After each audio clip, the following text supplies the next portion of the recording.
Good morning and welcome to 8 Ounce, a caffeinated microeconomic exploration. Today's presentation is prepared for Dr. B's Microeconomics 258 class, and our group members are Marnalee Fayez, Rhiannon Tarrant, Gabrielle Spacini, Unhee Ko, Melody Beato, and Lo Wang. In today's presentation, we're going to be covering 8 Ounce coffee and the implications of microeconomics on its business decisions. We're going to be looking at 8 Ounce. We'll intro the company and tell you a little bit about who they are, what they do, as well as dive into the economic problem. Then we're going to move on to supply and demand, elasticity, costs in both the short and the long run, and market competition. Finally, based on our examination of 8 Ounce coffee, we're going to discuss 2 recommendations that the company can implement to enjoy continued success by leveraging fundamentals of microeconomics. So let's get started by introducing 8 Ounce coffee. 8 Ounce Coffee is based in Calgary, Alberta, and it is the largest specialty coffee equipment distributor in Canada. They offer both B2B and B2C solutions through wholesale, local, and online outlets, and they were founded in 2011 by Jennifer and Wesley Farnell. So now that you know a little bit about 8 Ounce Coffee, let's dive into the fundamental component of the business, the economic problem. Put simply, the economic problem is that we live in a world with limited resources and unlimited wants. So to be successful, firms must understand how to make the very best use of these scarce resources. And doing this requires firms to answer 3 fundamental questions. 1, what to produce, who, how to produce it, and 3, who to produce it for. So let's take a look at what 8 Ounce did. What to produce. So 8 Ounce started by just producing specialty coffee products for some baristas and coffee enthusiasts in Canada, but they quickly identified an unmet demand in the Canadian coffee market, which led to a very significant expansion. And this essentially was that they noticed small cafes and roasters needed to bring in these specialty coffee goods, but because of their relatively small size and the corresponding small orders, it just didn't make economic sense for them to manage all the logistics and the importation fees of bringing that in. So they were failing to meet that need for their customers. Luckily, 8 Ounce saw an opportunity. They swooped in, they started ordering large quantities of these specialty coffee products and handling all of the logistics and importation fees so that these smaller Canadian companies could gain access. And they charged a little bit more so that they could handle those fees, but it was a great trade-off because all of these little companies could now gain access and they didn't mind paying a little bit more. So 8 Ounce went from just supplying some coffee to now supplying everything that's required to make a delicious cup of coffee, from grinders, brewers, filters, cleaning products, milk alternatives, the coffee itself, and even servingware. The next question to consider is how to produce it. So doing this, our overview is that we're just looking at importing large quantities of specialty coffee products from around the world and managing all the logistics and importation fees attached to that. This requires the use of 4 factors of production, and those are land. So 8 Ounce uses farmland for planting and harvesting the coffee products. In terms of capital, 8 Ounce has a Calgary warehouse and a showroom, and indirectly there are processing plants, storage and distribution facilities, and finishing and packaging plants involved in the production. In terms of enterprise, it took 2 very brave and willing and able co-founders to identify and satisfy an unmet demand. And for labor, they employ people in Calgary, Montreal, and Toronto, and indirectly they employ people such as importers, transporters, farmers, people involved in processing, maintenance, roasters, and even people involved in the packaging of the product itself. So lastly, who to produce it for? Essentially, the people who weren't able to access these specialty products in the first place. So now they're supplying small Canadian cafes, roasters, baristas, and home coffee enthusiasts. And their products are available for purchase in Calgary's showroom, across the country via thousands of retailers, and through wholesaling and online options. Next, we're going to talk about demand and supply, and I'm going to pass you on to my teammate. Hello, let's talk about the demand and supply for 8 Ounce coffee. So the demand is the relationship between price and quantity that consumers are willing to buy and able to buy. And the demand for coffee equipments like grinders, toasters, and others always existed. But the supply for these products was not sufficient because generally these high-end products need to be imported and the cost to import in small quantities are very high. So some companies opt for doesn't sell it, and the market was experiencing a shortage because suppliers don't want to supply. Talking about supply, that is the relationship between price and quantity, that producers are willing and able to provide for the market. After the entrance of 8-ounce coffee in the market, the quantity supplied increased, which caused a shift in the supply curve because now they were importing a high quantity of these products and selling by a fair price. So the market reached the equilibrium point. I will further discuss how determinants of supply and demand affected the business of 8-ounce coffee. Consumers' preference for specialty coffee increases over time due to a wide variety of health benefits a specialty coffee can give. 8-ounce coffee started just selling AeroPress and keep cups to the increasing number of specialty coffee baristas and home enthusiasts. The market grew incredibly, thus it also expands its products relative to the market demand. Canadians' cafe could not keep up with increasing consumer preference demand, thus a gap was identified between demand and supply for this product. To meet this demand, 8-ounce coffee sourced out from major brands of best specialty coffee in the world, as well as distributed prime coffee roasting equipment across Canada and the US. There is a potential increase for expansion for 8-ounce coffee products due to the increasing consumption, which is the major driver for growth of its global market. The growth is due to the increasing popularity, international expansion of the specialty coffee shops, and shift in the customer lifestyle with increased urbanization, and it will be a good opportunity for 8-ounce coffee to explore. The increasing specialty coffee consumption and the rising number of specialty coffee shops are some of the major factors driving the growth of the global specialty coffee market. The 8-ounce coffee imports green coffee, this is prior to roasting, from across world's exporters.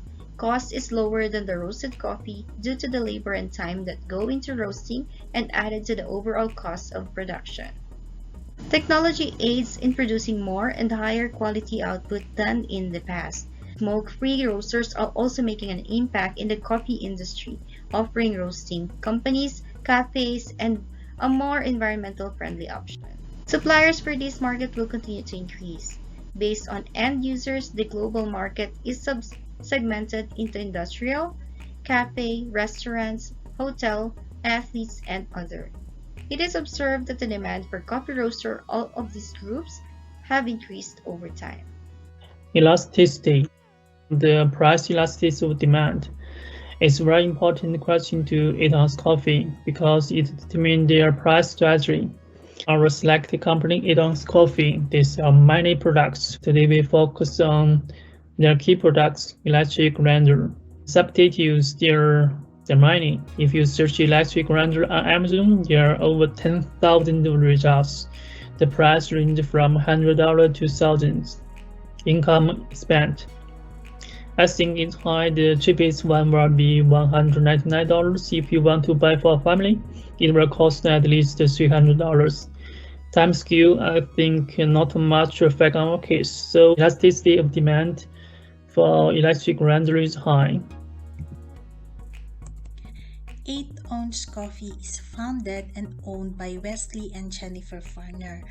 The 8-ounce coffee company activity is the importation and distribution.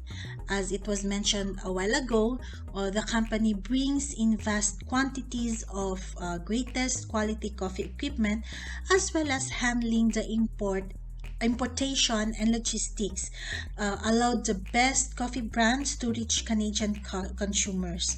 These specialized coffee equipments are then distributed in to their clients. Explicit and implicit cost of the company.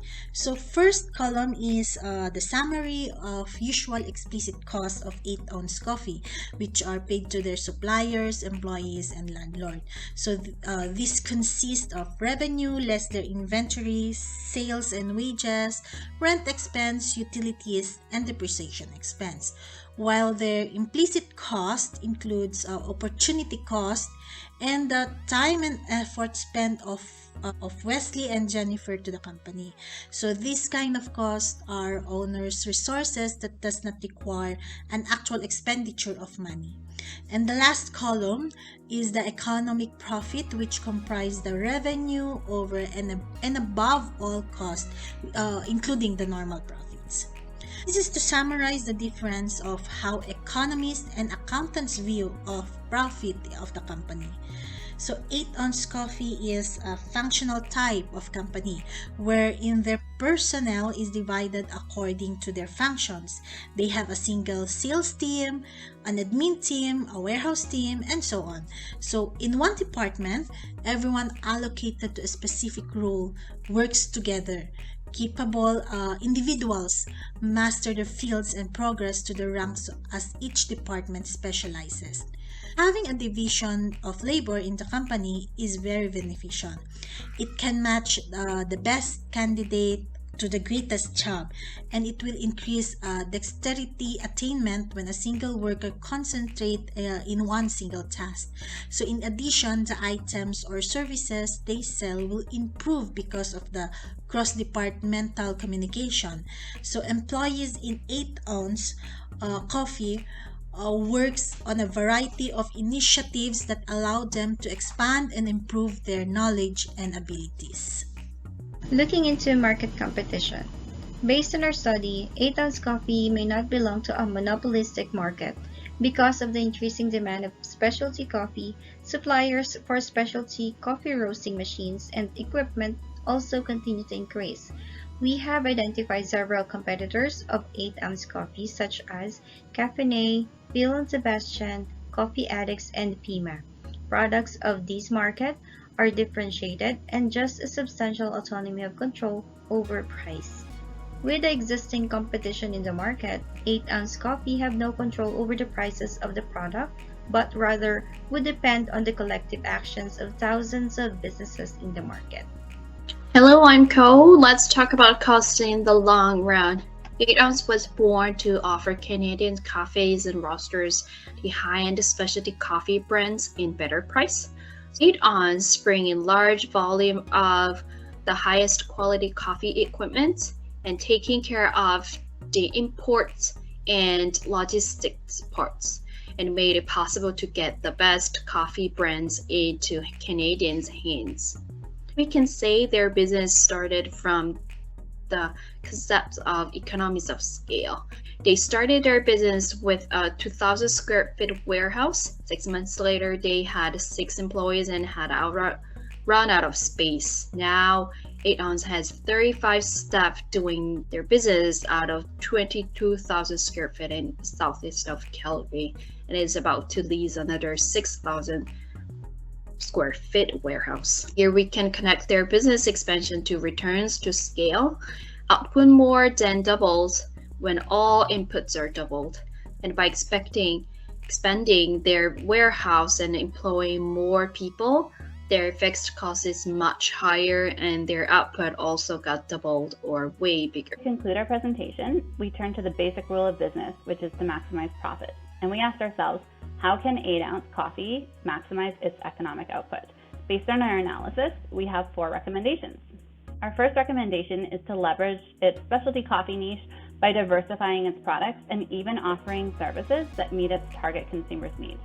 That way, it can truly solidify its place as the one-stop shop for everything related to specialty coffee in Canada. Our second recommendation is all about advertising. High-quality specialty coffee products make for great advertisements, especially across image-based social media platforms like Instagram. We recommend that 8-ounce invest in digital advertisements to reach its customer base, increase brand awareness, and increase sales. Our third recommendation is all about quality. Acquiring new customers is costly, so if the company can maintain high standards when choosing which products to carry and aim to provide its current customers with superior experience that exceeds expectations, 8-ounce can build the kind of customer loyalty that will keep repeat customers coming back and decrease operating costs associated with having to always bring new people into the business. Lastly, our fourth recommendation is about increasing operational efficiency and decreasing operating costs by remembering that MR equals MC. That's where 8-ounce wants to be.